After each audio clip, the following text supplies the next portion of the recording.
Blaster's air tool conditioner, also known as ATC, brings new life to old, worn, and dirty air tools. Before using Blaster's air tool conditioner, this worn impact wrench was only capable of turning at 15,690 RPMs. So to fix this, let's use the ATC.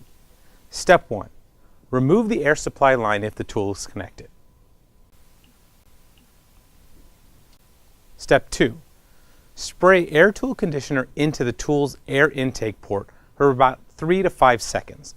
Then, allow the cleaners and conditioners to work on the tool's inner components for about 15 minutes.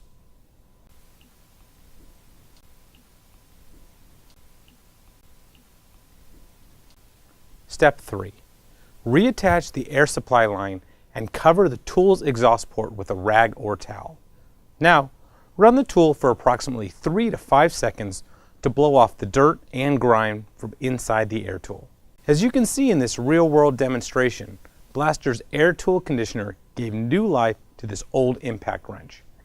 After using ATC, the impact wrench now turns at 27,120 RPMs, which is an amazing 72% increase in performance. Blaster's air tool conditioner is available in a 5-ounce can that has a 3.5-ounce net weight.